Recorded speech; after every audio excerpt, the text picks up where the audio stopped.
So hello good morning મિત્રો. તો અત્યારે હું છું દીવ અને રાત્રે અમે સૂતા હતા ગુપ્ત પ્રયાગ આશ્રમમાં અને સવારમાં અમને વહેલા કહેવામાં આવ્યું કે ચલો દીવ. મને તો એકદમ સરપ્રાઇઝલી શોપિંગ થઈ ગયું કે દીવ. પણ પછી ફાઇનલી મેં વિચારી બી નહોતું ને આજે હું આવી ગયો છું દીવ. તો મિત્રો હું છું અત્યારે દીવના ખૂબસૂરત બીચ ઉપર ને મોર્નિંગમાં ખરેખર આજે દિવસ બની ગયો. એકદમ સ્વચ્છ બીચ ને સુંદર વાતાવરણ. બહુ મજા આવી ગઈ. તો મિત્રો મોન્સૂન ચાલે છે અત્યારે, ચોમાસાની સિઝન, અને અત્યારે બીચ ઉપર નાહવાની સખ્ત મનાઈ છે. તો અમને બી એન્ટર થવા નથી દીધા. ખાલી તમે ફોટોગ્રાફી કરી શકો છો અહીંયા. નાવાનું જે સપનું હતું એ તો રહી ગયું છે, પણ એન્જોય કરશું અમે બીચ ઉપર.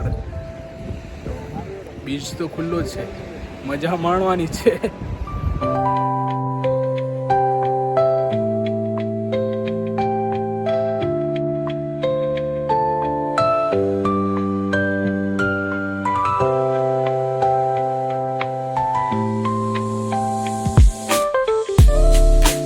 તો મિત્રો અત્યારે તો સારું, તમે ચોમાસાની સિઝનમાં આવતા હોય ને તો પ્લીઝ ના આવતા, કેમ કે બધી એક્ટિવિટી બંધ હોય છે. પછી આવીને શું કરવાનું? તો બેટર રહેશે કે તમે મોન્સૂન પછી આવો.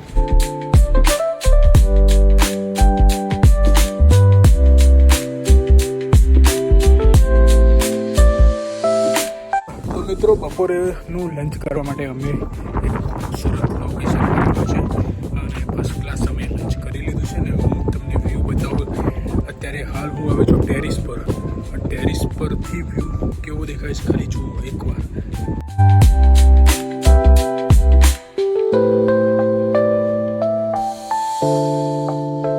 આપણે દીવ, સોમનાથ ને દ્વારિકા તો જઈએ છીએ, બધી જગ્યાએ દરિયો ને બીચ જોવા મળે, પણ આવી હિડન જગ્યા કોઈક જ વાર મુલાકાત, કોઈક વાર આવા હિડન જગ્યાની મુલાકાત લાઈફમાં ગમે એકવાર જ થાય છે. તો સરસ મજાનો મોકો મળ્યો આજે અહીંયા. તો અહીંયા મારી બધી ગાડીઓ પાર્કિંગ કરી દીધેલી છે. સામે છે ખૂબસૂરત દરિયોને છે ફાર્મ હાઉસને. એમની જોડે વાત કરી તો કીધું એમને કે અહીંથી સનસેટ બહુ સારો દેખાય છે. સૂર્યાસ્ત થાય છે. તો મિત્રો હું છું અત્યારે વડેરા, જ્યાં વરોડી માતાજીનું મંદિર આવેલું છે ને ત્યાં અમારું લંચ કરીને અમે જવાના અને ત્યાંથી અમે જવાના બરોડા. આજે જે અમારું રાત્રે રોકાણ છે અને ત્યાંથી અમે નીકળીને પછી ભાવનગર થઈને સીધા સુરત જવાના અને સુરત જઈને અમારી યાત્રા કરવાની.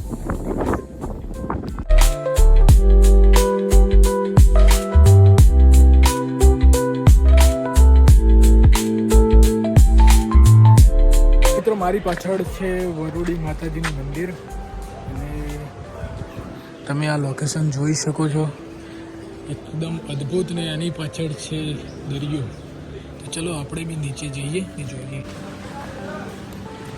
તો મિત્રો અમારા તો માણસો પહેલેથી જ અહીંયા આવી ગયા છે ને અહીંયા બી વરોડી માતાજીનું મંદિર છે બહુ મોટું. સૌથી વધારે માણસો ઉપર ચડી ગયા છે જોવા, અને એકદમ બહુ જોરદાર.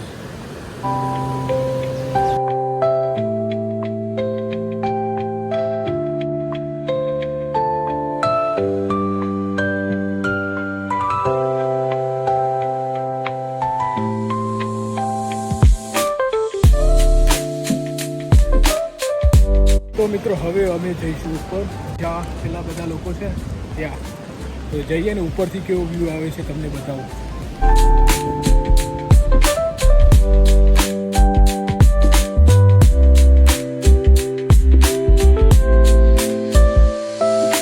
મિત્રો તમે વ્યૂ જોઈ શકો છો. મારી પાછળ અમારા અડધા માણસો અહીંયા છે અને વચ્ચે દરિયો છે.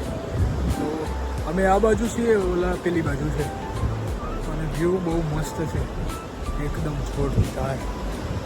અને પવન બી ખૂબ આવે છે, તો અવાજમાં દિક્કત તો થોડી રહેશે.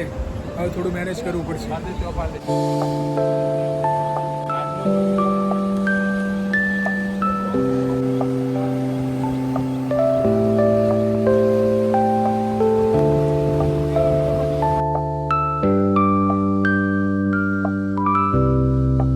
મિત્રો દ્વારકા, સોમનાથ, દીવ, માંડવી આ બધા દરિયા કિનારે તો હું ક્યારેક જિંદગીમાં બીજી વાર પણ જઈ, પણ આ જગ્યા એવું છે કે હું ફર્સ્ટ ટાઈમ જ આવ્યો છું ને લાઈફમાં બી ફર્સ્ટ ટાઈમ જ હશે કે બીજી વાર અહીં આવવાનું નહીં થાય. તો બને એટલું હું અહીંનું એક્સપ્લોર કરવા માગું છું, જોવા માગું છું, જાણવા માગું છું. અને બહુ ખૂબસૂરત છે. નજર નાખો ત્યાં સુધી પાણી પાણી છે ને, નજર નાખો ત્યાં સુધી મેદાન ખુલ્લું ને બીચ. અને ખાસ વાત તો એ કહું કે અહીંયા પબ્લિકની અવર જવર બહુ ઓછી છે, તો એકદમ સાફ સુથરો છે. અહીંયા કોઈ ગંદકી નથી. હા, જરા ઊંડું વધારે છે તો એની ખાસ ધ્યાન રાખવું પડે. અહીંયા નાવા ન મળે તમને, પણ બહુ સરસ. જો તમે ટાઈમ સ્પેન્ડ કરવા માગતા હો તો બહુ સરસ જગ્યા છે. તો મને તો અહીં આવીને બહુ આનંદ થયો અને આજે તો ખરેખર બહુ મજા આવી ગઈ. લંચ પછી આટલું રિલેક્સ થવા માટે આવી સુંદર જગ્યા મળે એમાં બીજી શું વાત હોય.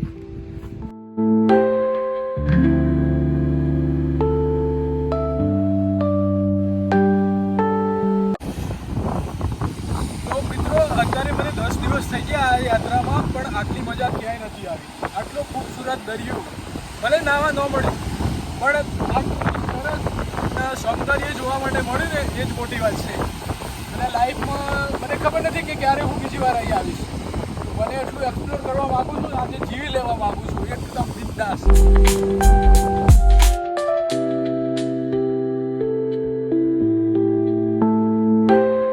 તો મિત્રો, તમને આ બધી કોતરો દેખાય છે ને, એ દરિયાના મોજા ટકરાવાથી બનેલી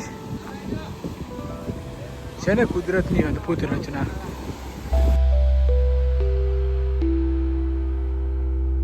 પાર્વતી પતે હર હર મહાદેવ. ये कौन है? शबनम का आशिक है. तो ये कौन है? ये वो है जो जिसे शबनम की शादी हुई. अरे वाह.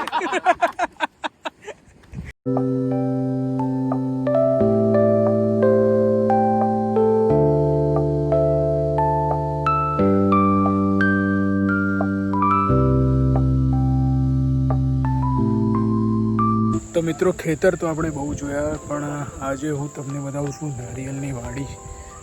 બહુ સરસ મજાના તમે વાડી પાછળ જુઓ કેટલા બધા નારિયેળ ઉગાડેલા છે. ને નાળી તો નારિયેળી પણ નાના નાના નારિયેળ પણ આવેલા છે. જો દેખાય તો હું તમને જરૂર બતાવું છું. મિત્રો, આવી જાઓ નારિયેળ પીવા માટે. જો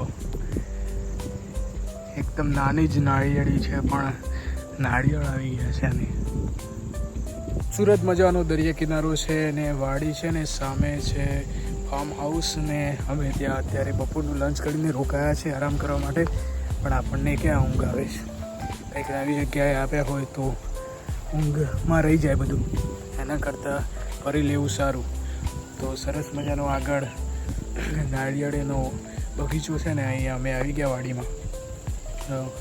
જોઈએ બધું નવું નવું જાણવા મળે છે. આપણા ત્યાં તો નાળિયેરી થતી નથી ઉત્તર ગુજરાતમાં, પણ અહીંયા આવ્યા તો બધું જોવા મળે છે, તો જોઈ લઈએ. તો ફાઇનલી મિત્રો, હું છું અત્યારે મોગલધામ બગુડા, ને અત્યારે અમારું નાઇટ રોકાણ છે ને સવારનો બ્લોગ અહીંથી ચાલુ રહેશે બગુડા મોગલધામથી. તો આપને બ્લોગ ગમ્યો હોય તો લાઈક કરો, સબસ્ક્રાઈબ કરો અને શેર કરો.